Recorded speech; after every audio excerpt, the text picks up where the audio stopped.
오늘 옆에 있는 분 한번 다정히 한번 바라보시고 손을 한번 꽉 쥐고 할렐루야 한번 그렇게 한번 인사합시다.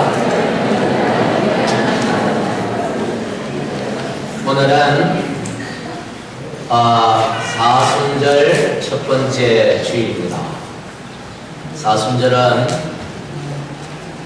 부활절 전, 부활절 앞에서 40일 동안, 그런데 주일은 빼고 40일, 그래서 지난 수요일부터 시작해서 4월 4일까지 올해는 사순절 기간이 됩니다. 이때는 예수님의 고난을 묵상하고 우리를 위한 그 예수님의 은혜들을 생각하고 예수님이 우리 죄를 씻기 위하여 이 땅에 오셨기에 우리가 이 40일 동안은 죄와는 좀 멀리하는, 항상 평소에도 그래 해야겠지만 거룩한 삶을 살려고 애쓰는, 그렇게 기도하는, 그리고 선을 행하는 그런 기간으로 삼습니다. 여러분, 이 기간이 사순절이다, 사순절이 특별히 어떤 의미가 있는지 잘 몰라도 그래도 사순절 기간이다 생각하고 우리가 좀 더 하나님 은혜 안에 살도록 애쓰는 여러분들이 되시기를 간절히 축복합니다. 할렐루야. 오늘은 12절 말씀, 예수님께서 우리에게 가르쳐 주신 기도 중에 12절, 우리가 우리에게 죄 지은 자를 사하여 준 것 같이 우리 죄를 사하여 주시옵고라는 이 말씀을 통해서 함께 은혜를 나누고자 합니다. 먼저 이 말씀을 우리가 생각하기 전에 예수님께서 주기도문을 통하여 우리에게 주시고자 하는 또 하나의 교훈을 한번 살펴보고 이 말씀을 생각하고자 합니다. 뭐냐면 주님께서 우리에게 가르쳐 주신 이 기도를 분석해 보면 총 6가지의 기도가 등장합니다. 그 중에 3가지는 제 소리가 별로 듣기가 그렇습니까? 그래서 와서 마이크 준다고.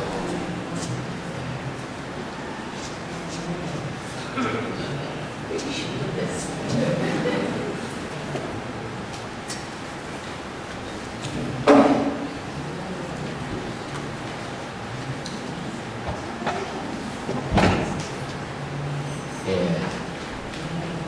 저도 마음에 안 들었어요. 소리 잡는 게 쉬운 것 같은데도 이게 잘 안 되는 거예요. 여러분, 혹시 좀 이런데 은사가 있는 분들은 또 같이 섬겨주시면 참 좋겠습니다. 예수님께서 우리에게 이 주기도문을 가르쳐 주셨는데 이 6가지의 기도 제목을 주셨어요. 그 중에 앞에 3가지는 보면 하나님과 관련해서 3가지 기도 제목을 주셨고, 뭡니까? 하나님의 이름이 거룩히 여김을 받으시옵고, 그리고 하나님 나라가 임하시옵고, 그리고 하나님 뜻이 하늘에서 이루어진 것처럼 이 땅에서도 이루어지게 해달라는 그런 기도. 그런데 뒤에 3가지 기도는 우리와 관련된 기도를 주십니다. 지난주에 함께 나누었던 오늘 우리에게 뭘 일용할 양식을 주시옵고, 그리고 또 하나 오늘 우리에게 주시는 뭡니까? 우리가 우리 죄를 사하여 준 것 같이 우리 죄를 사하여 달라는 기도. 그리고 다음 주에 함께 살필 말씀인 우리를 시험에 들게 하지 마시옵고 다만 악에서 구하시옵소서 라는 이 우리를 위한 3가지 기도 제목을 이어서 주셨습니다. 참 이 3가지 주님께서 그냥 우연히 주셨다 이렇게 생각할 수 있지만, 그러나 성경에 나오는 이 3이라는 숫자는 굉장히 중요한 숫자예요. 3, 4, 7, 12, 24 성경에서 굉장히 중요하게 다루는 숫자들입니다. 그래서 이 말씀은 단순히 하나님이 예수님께서 많은 기도 제목 중에 세 가지 주셨다라는 것이 아니라 어떤 의미를 가지고 있겠다 하는 그런 생각이 많이 들었습니다. 어떤 의미인가? 우리에게 주시는 의도가 무엇일까? 저는 이 말씀이 바로 이 영육의 균형을 말씀하는 말씀이라고 믿습니다. 할렐루야. 예수님은 우리의 신앙에 영육 간의 균형을 원하십니다. 어떤 분은 너무 영적이라서 영적인 것에만 쫓아다니다가 하나님이 자기에게 주신 육적인 삶을 소홀히 하는 경우들이 있습니다.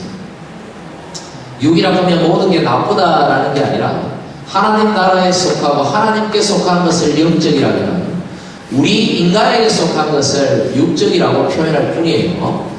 그래서 우리에게 주신 그런 직장이나 학업이나 이런 것들을 좀 소홀히 하고 등한시하고 영적인 것은 좋은 것이고 육적인 것은 좀 소홀히 해도 된다고 착각하는 그리스도인들이 종종 있습니다. 여러분, 잘못된 신앙입니다. 성경은 절대로 그렇게 가르치지 않습니다. 또 하나 반대로 영적인 것에는 무관심하고 소홀히 하고 자신에게 주어진 그 삶에는 굉장히 충실한 사람이 있어요. 그래서 법 없이도 살고 저 사람은 막 자기에게 맡겨진 거 자기 일에는 누구보다도 열심히 그렇게 하고 그런데 하나님의 나라 하나님의 이름 하나님의 영광 주의 복음 뭐 이런 데는 별 관심이 없습니다. 썬데이 크리스찬으로서 그저 예배에는 충실하지만 여러분 이것 또한 문제 있는 신앙이라는 것이죠. 예수님은 오늘 저와 여러분에게 영육 간의 균형을 말씀하고 계십니다. 영적인 것과 육적인 것이 균형을 갖춰야 거기에 건강한 신앙생활이 있는 것입니다. 그런데 우리가 한 가지 짚고 넘어야 될 것이 있는데 예수님은 영적인과 육적인 것의 균형을 말씀하시지만 우선순위에 대해서는 분명히 말씀하셨습니다. 마태복음 6장 33절에 먼저 뭘 구하라? 그의 나라와 그의 의를 먼저 생각하고 먼저 구하라. 그리하면 이 모든 것을 너희에게 더하실 것이다. 뿐만 아니라 오늘 주기도문에서도 예수님은 하나님과 관련된 것을 먼저 말씀하시고 그 다음에 우리와 관련된 것을 뒤에 말씀하시므로 우선순위를 분명히 정해 주셨습니다. 그런데 사실 여러분 뭐가 영적이고 뭐가 육적인 것이냐를 사실 따진다는 그 자체가 사실 어려운 거예요. 여러분 어디까지가 영적이고 어디까지가 육적인 삶입니까? 우리의 삶이 사실 따지고 보면 하나님 안에서 살아가는 모든 삶은 그것이 비록 육적인 삶이라 하더라도 영적인 삶이요. 그것은 신앙생활이죠. 예를 들어서 학생이 공부를 열심히 합니다. 그런데 단순히 자기 출세를 위하여 자기가 잘되기 위하여 자기를 위하여 공부를 열심히 한다면 그건 누가 생각해도 육적인 삶이라 생각할 것입니다. 그런데 정말 이것을 통하여 꿈을 꾸고 하나님 나라의 꿈을 꾸고 정말 하나님 영광을 위해서 내가 한번 살아보겠다. 내가 이루고자 하는 그것을 통하여 하나님 뜻을 이루고 하나님을 기쁘시게 하고 많은 사람들에게 행복을 주는 그런 사람이 한번 되어보겠다 생각하고 학생들이 열심히 준비하고 공부한다면 그 삶을 육적인 삶이라고 말하기는 어려울 것입니다. 그것은 그야말로 가장 영적인 삶이죠. 직장생활도 마찬가지입니다. 직장생활도 그저 내 가정, 내 식구, 내 자녀 그저 편안히 살게 하기 위해서 열심히 일하고 돈을 모은다면 그것은 누가 봐도 육적인 삶일 것입니다. 그러나 정말 그 직장 생활을 통하여 그 물질들을 통하여 내가 하나님 나라 위하여 내가 한번 살아보겠다라는 꿈을 가지고 내가 그 일에 충실한다면 그것은 그 어떤 것보다도 영적인 삶이라 말할 수 있을 것입니다.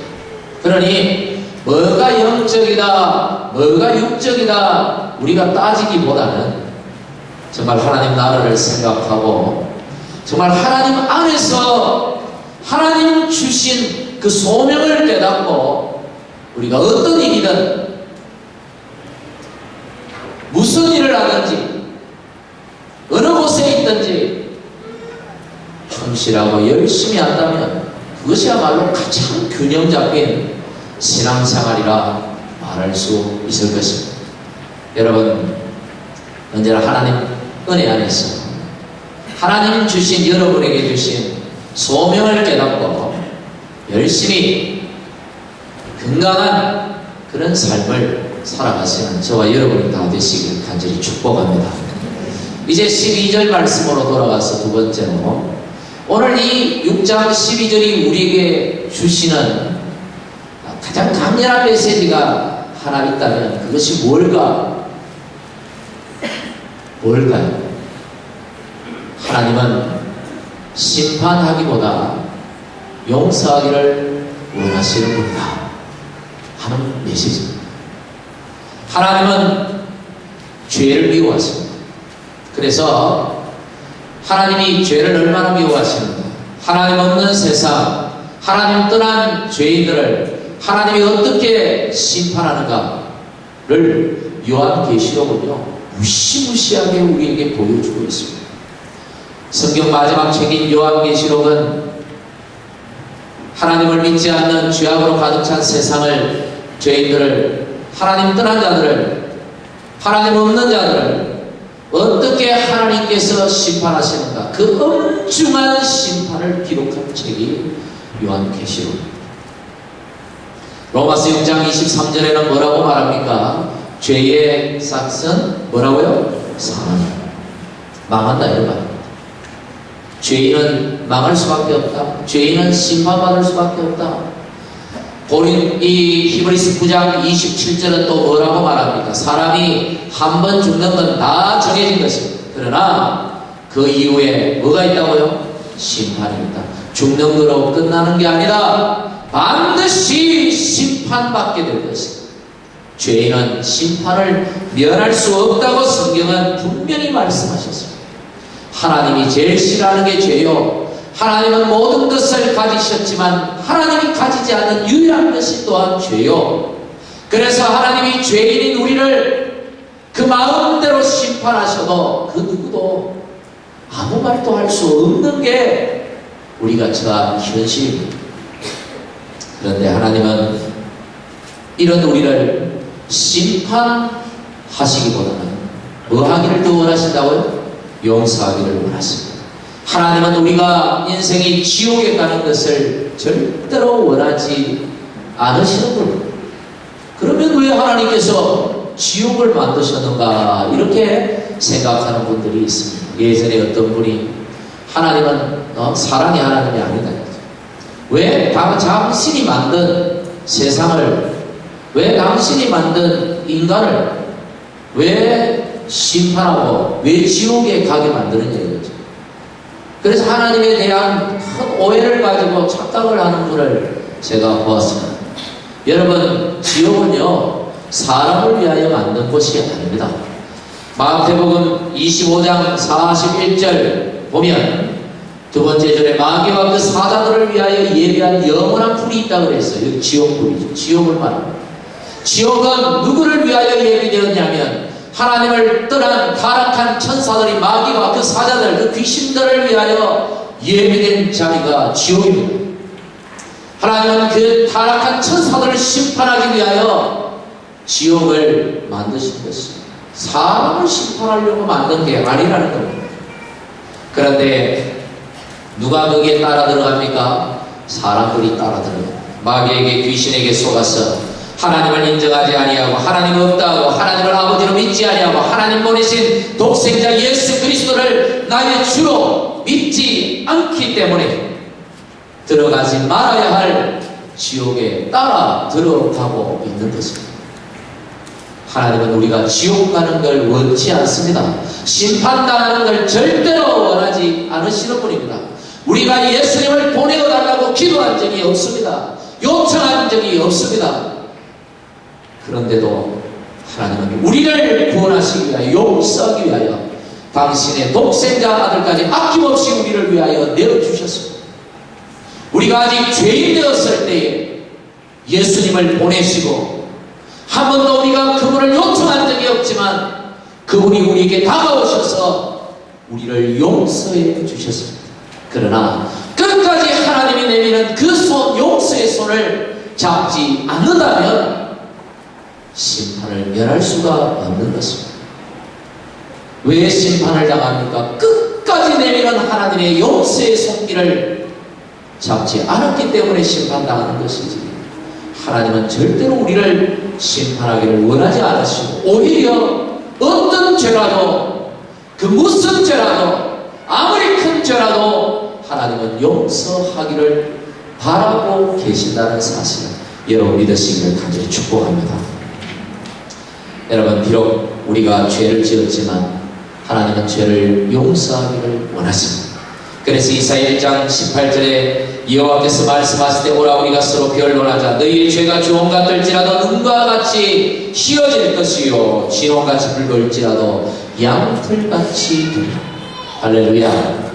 나오면 제발 나와서 용서를 받으라. 용서를 받으라고 말씀합니다. 요한일서 1장 5절 우리 같이 한번 읽어보겠습니다. 시작.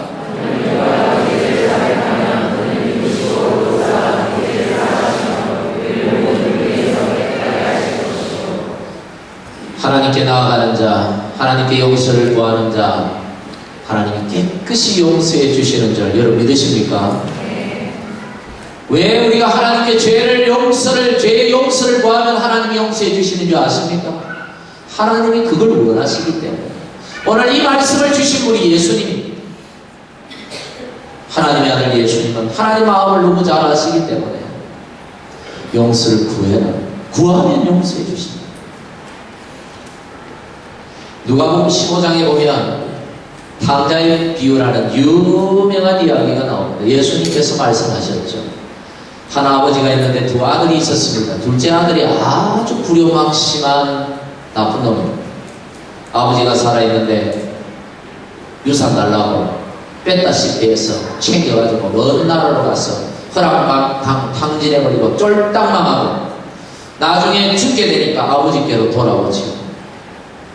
그때 그 아버지는 너 뭐하다가 이제 왔노? 하고 말하지 않으시고 그를 껴안고 새 목욕을 시키고 새 옷을 입히고 새 신발을 신기고 금가락지를 기우고 뭐가 잘났다고 송아지를 잡고 이웃들을 불러서 큰 잔치를 열며 죽었던 내 아들, 잃어버렸던 내 아들을 다시 찾았다고 함께 기뻐하자. 여러분, 왜 예수님께서 이 비유로 우리에게 가르쳐 주셨습니까? 왜요? 앞에 잘 있습니다. 왜요? 왜? 우리를 용서하기를 원하십니다.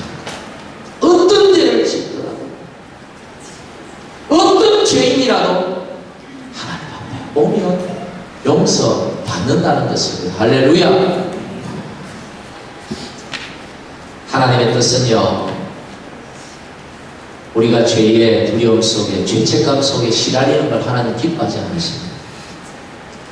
예수님 앞에 나와서, 하나님 앞에 나와서 자백하고 용서 구하고 죄사함 받고 기쁨으로 살아가기를, 주님이 주시는 평강 가운데 하나님의 자녀로 당당하게 살아가기를 바라보고 계신다는 사실을 여러분 믿으시기 바랍니다. 마지막으로 오늘 이 말씀이 우리에게 주는 메시지가 하나 더 있습니다. 가만히 이 말씀을 보면 우리가 죄의 사함을 받는데 조건이 있는가 이렇게 여기죠. 오늘 이 말씀에서 한 가지 조건을 얘기하고 있죠. 분명히 뭐라고 말합니까? 우리가 죄를 용서받기 위해서는 형제의 죄를 용서해야 한다. 그래야 너희 죄가 사함을 받는다. 이 주기도문에서 6가지 기도 제목 중에 유일하게 부가 설명이 붙어있는 기도 제목이 바로 이 기도 제목이에요. 그래서 14절 15절에 이 말씀을 또 하잖아요. 예수님 뭐라고 말합니까? 너희가 사람의 잘못을 용서해야 하나님도 너희 잘못에 대해서 용서해 줄 것이다. 만약 그렇지 않다면 하나님도 절대로 너희를 용서하지 않을 것이다. 무시무시한 말씀을 주셔요. 강조하고 있다는 말이죠. 여러분, 그렇다면 지금까지 우리가 배우고 알고 있는 우리의 믿음의 지식과 이 말씀은 너무나도 달라요. 우리가 알고 있는 믿음은 무엇입니까? 하나님은 조건 없이 당신의 무한한 은혜로 우리의 죄를 용서해 주시고 구원해 주시는 하나님이십니다. 여러분 믿으십니까? 그런데 오늘 이 말씀은 전혀 다른 얘기를 하고 있다, 이런 말이죠. 로마서 3장 23절 24절 뭐라고 말씀합니까? 모든 사람이 같이 시작. 모든 사람이 죄를 범하였으니 하나님의 영광에 이르지 못하더니 그리스도 예수 안에 있는 성령으로 말미암아 하나님의 은혜로 값없이 의롭다심을 얻은 자 되었다. 뭐라고 말합니까? 모든 사람이 죄를 범했고 그 죄 때문에 하나님의 영광에 이르지 못했다, 이런 말은 자기 스스로 그 죄의 문제를 절대로 해결할 수 없다, 이런 말이에요. 그랬는데 하나님이 누구를? 예수님을 보내셨어요. 그 값없이, 이란 말은 조건 없이 우리의 죄를 용서하시고 구원해 주셨다, 속량해 주셨다는 말이에요. 이 마태가 이 주기도문에서 쓰고 있는 이 죄라는 단어는 어떤 죄냐면, 죄도 여러 가지 죄가 있잖아요. 도덕적인 죄도 있고 경제적인 죄도 있고 영적인 죄도 있고 영영 이런 죄의 종류들이 있어요. 그런데 여기서 말하는 죄는 경제적인 죄를 말하는 것입니다. 여러분, 경제적인 죄를 지으셨나요? 이런 뜻이 아니라 죄를 설명할 때 경제적인 이 용어를 사용하셨다, 이런 뜻입니다. 경제적인 죄만 용서해준다, 이런 얘기가 아니라 여기서 말하는 이 죄라는 말은 빚이라는 뜻입니다. 빚.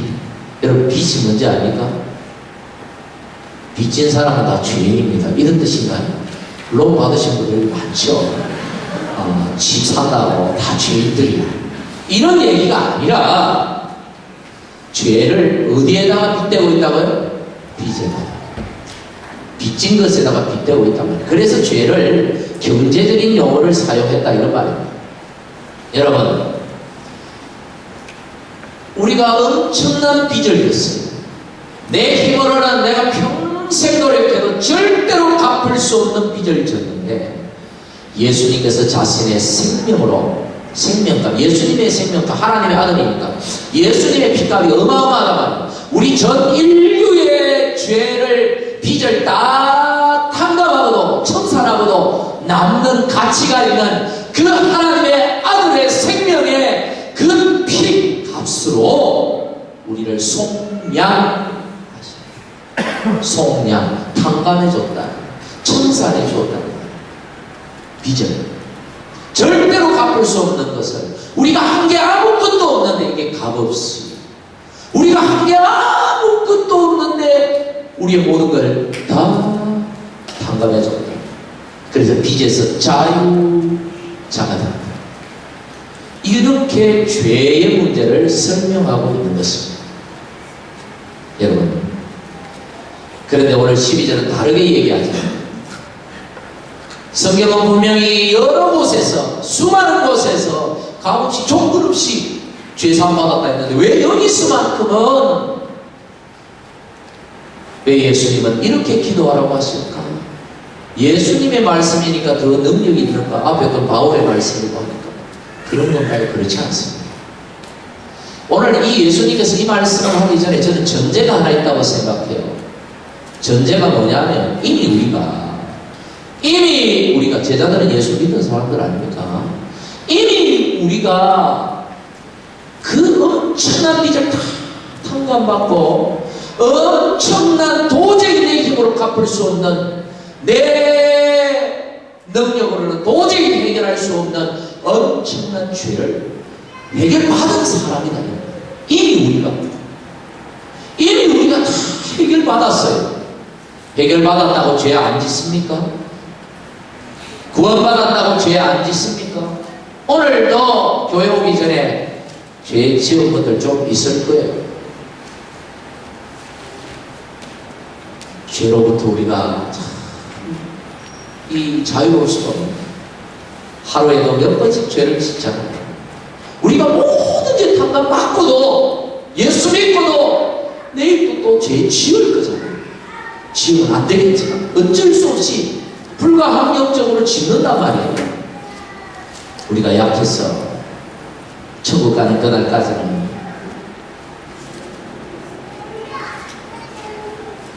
그 죄에 대해서 지금 말씀하고 있다고 생각되죠. 그래서 우리가 이미 다 죄의 문제를 탕감받고 이미 다 용서받고 하나님의 엄청난 은혜를 받은 자인데, 그랬기 때문에 우리는 형제를 용서해야 된다는 거예요. 그래야 하나님께서 우리의 죄를 용서해 주겠다는 것입니다.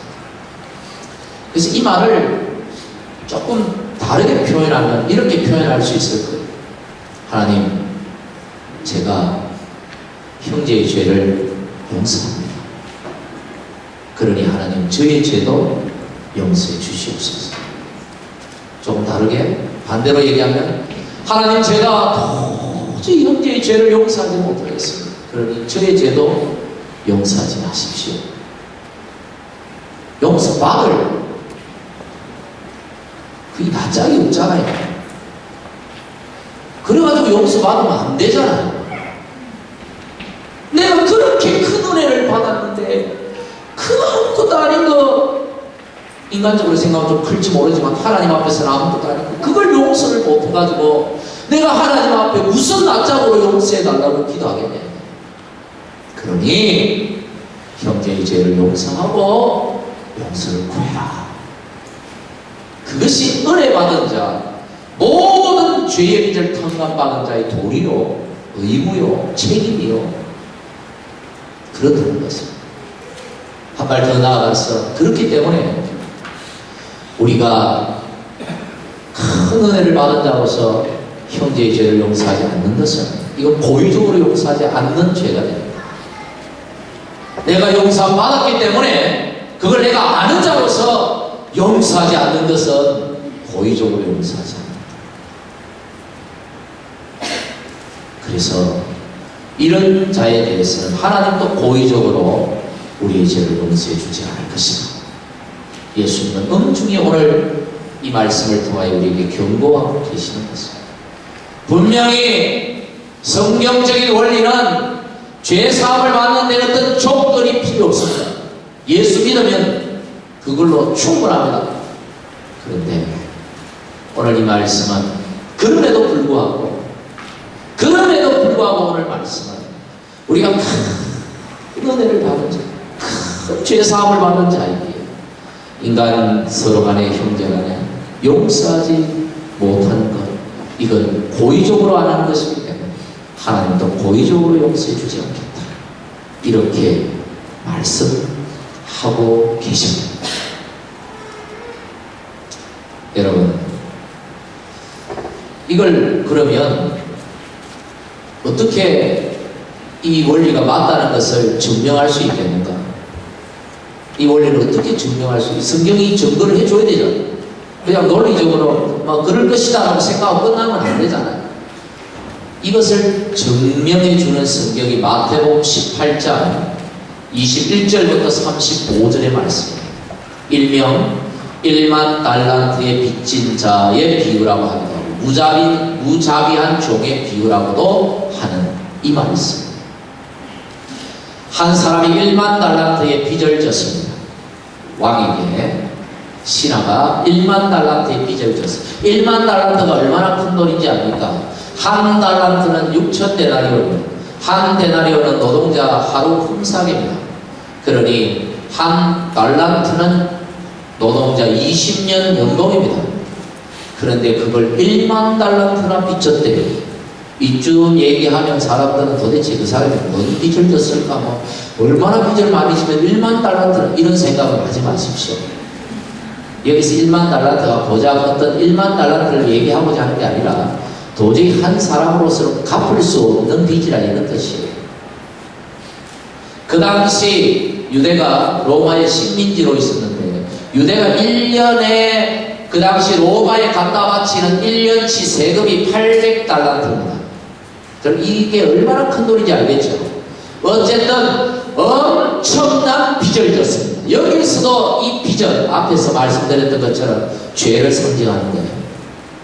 죄를 경제적 용어로 풀었다 그랬죠. 마태가 마찬가지로 마태가 얘기하는 빚의 용어는 전부 죄의 용어입니다. 그래서 마태가 얘기하는 다른 누가나 이런 사람도 다르게 표현하지만 마태복음이 얘기하는 죄는 곧 빚이요. 빚은 곧 죄다. 이렇게 해석해도 틀립니다.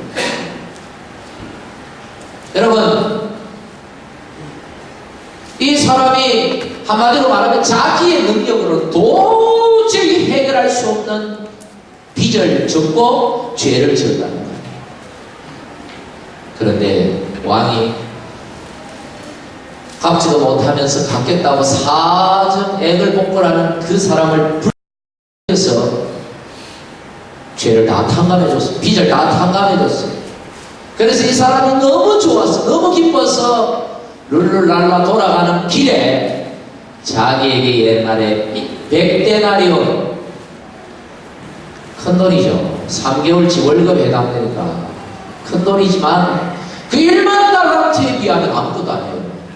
바다 물 한 바가지에 불과한 거예요. 그 한 바가지가 바닷물에 어떤 의미겠어요? 그저 만났어. 너 왜 빚 안 갚아? 제발 갚을 때니까 조금 더 시간을 달라고 액을 복구를 하는데도 불구하고 그를 감옥에 쳐넣어버렸어요. 그랬더니 왕이 그를 신하를 소환해서 너 왜 그랬냐?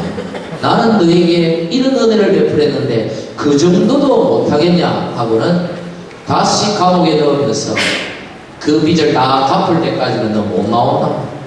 죽으라는 소리죠. 여러분, 무슨 말씀입니까? 어떤 말씀입니까? 이 말씀을 들을 때 우리는 큰 마음의 부담을 느낍니다. 찔림을 가집니다. 왜? 우리도 비슷하거든. 우리라고 볼 수 없거든. 우리도 형제를 잘 용서하지 못하거든. 별것 아닌 것 가지고 한 달, 두 달 질질 끌면서 상대 마음을 아주 그냥 피곤하게 만들자. 그냥 용서해버리면 되는데 어떤 사람은 아주 교회에서 큰 소리로 떠벌리고 다니는 나는 죽었으면 죽었지 절대로 용서 못한다. 무쩌다는 거예요. 나는 죽었으면 죽었지 나는 용서 못해. 이게 얼마나 겁나는 말이고 두려운 말인지 압니까? 왜 우리가 용서해야 합니까? 먼저는 우리가 용서받지 못할 엄청난 죄를 용서받은 자이기 때문에 마땅히 용서해야 할 의무가 있습니다. 그래서 우리는 용서해야 됩니다. 왜 우리가 형제를 용서해야 합니까? 형제뿐입니까? 부모도 마찬가지고 부모를 미워하는 사람, 용서하지 못하는 사람, 남편을, 아내를, 형제를, 친구를 여러분 용서하지 못하는 사람들이 많아요.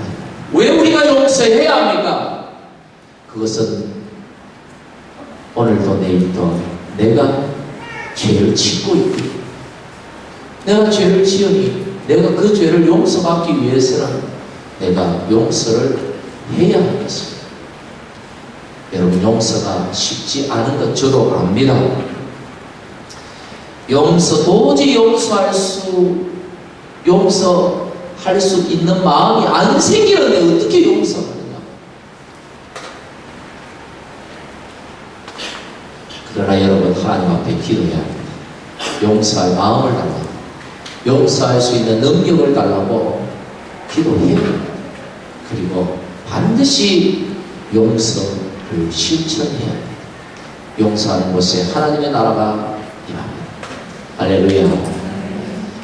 오늘 이 시간 우리가 고개를 다 숙이고 우리가 눈을 다 감고 하나님 앞에 죄인된 자로서 용서를 구하고 예수님이 가르쳐 주신 대로 용서를 구하면서 동시에 하나님 형제를 용서할 수 있도록 제게 능력을 주십시오. 그 마음을 주십시오. 우리 그렇게 한번 짧게 한번 기도했으면 좋겠습니다. 우리 같이 기도하겠습니다.